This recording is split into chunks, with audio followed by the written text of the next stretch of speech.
Hey all, Chaz in Omaha here. I would like to introduce you all to my wonderful pink frog, So Hoppy.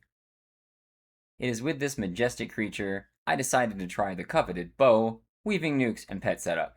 See how it really functions.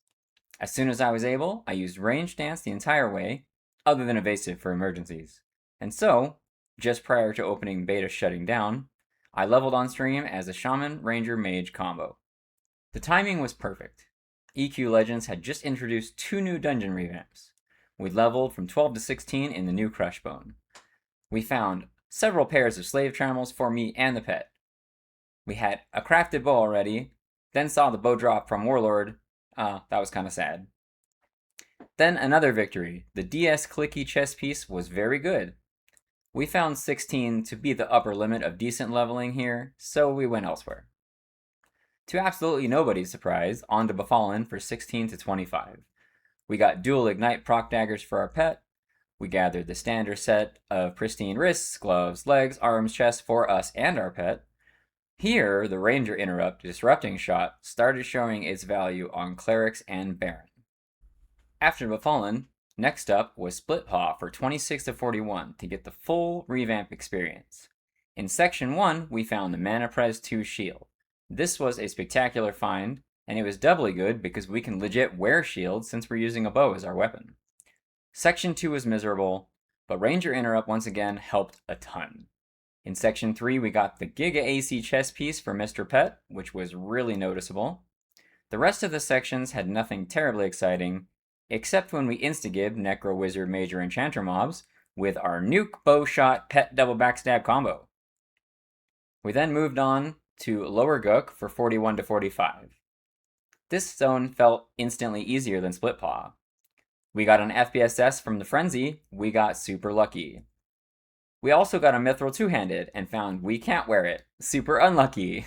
And we got a skull-shaped barbute for our pet. Finally, we went to Soul B for 45 to 50, hoping for a Djarn's Amethyst ring.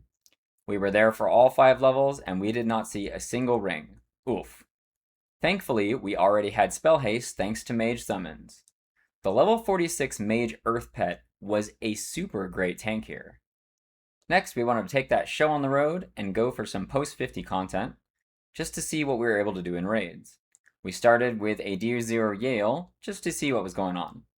Not very hard, unsurprisingly. We took very little damage once he went thanks to the power of Shaman Slow and Incapacitate.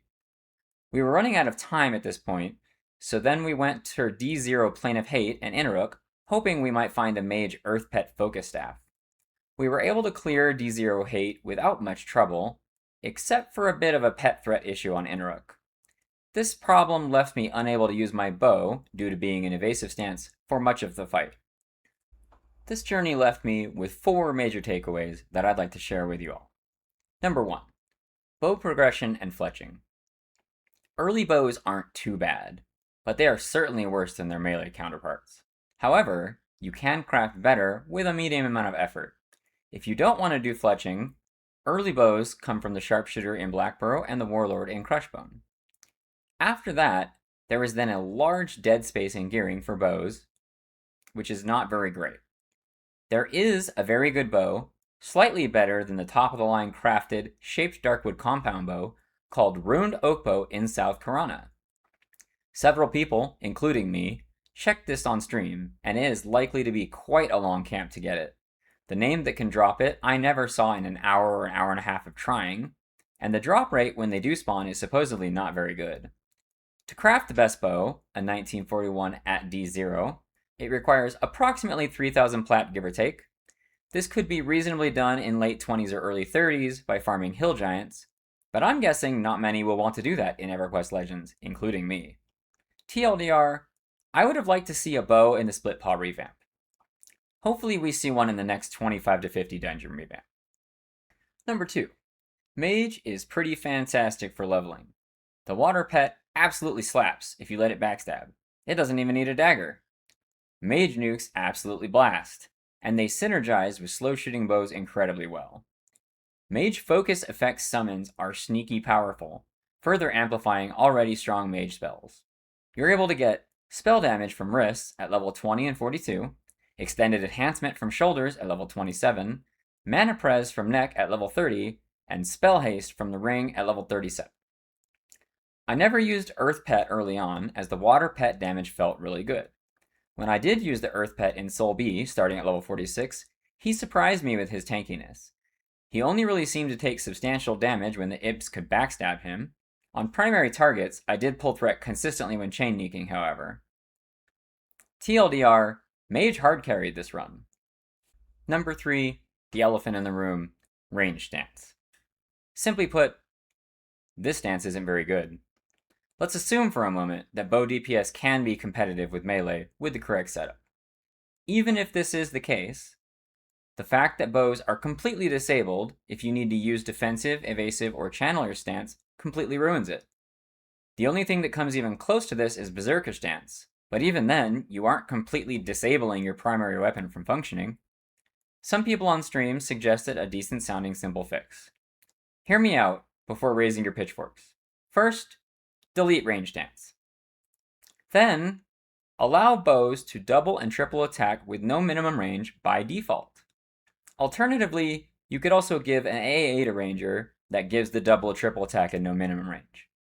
This fixes every problem other than the flavor of a ranger-only bow stance. It allows the use of defensive and evasive while continuing to shoot your bow.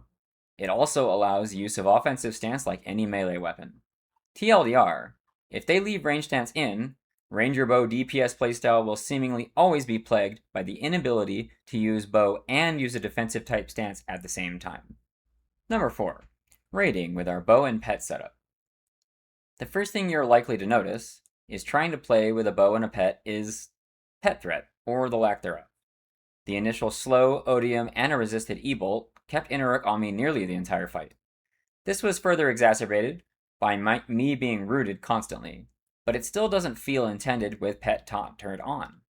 This meant I needed to sit in evasive most of the time, stabbing with my Befallen Dagger. Shaman Slow hard carried my ability to do the raid bosses, especially Inaruk. However, this would likely be true even if the pet could tank properly. Pet tankiness, if upgraded, and using the Earth Pet with decent gear, is very solid. Pet threat seems questionable at best, from my very small sampling. I do have hope, however, that maybe Yakisha-type procs, effects that are stuns or debuffs that generate a ton of threat, might alleviate this problem. In conclusion, it's best if you wait on bow playstyle funsies for a second trio where you can craft shaped Darkwood recurve bow, or have Bow of the Underfoot or Plane of Sky Windstriker. You might as well also craft a 22 damage plus 3 fire damage arrow while you're at it.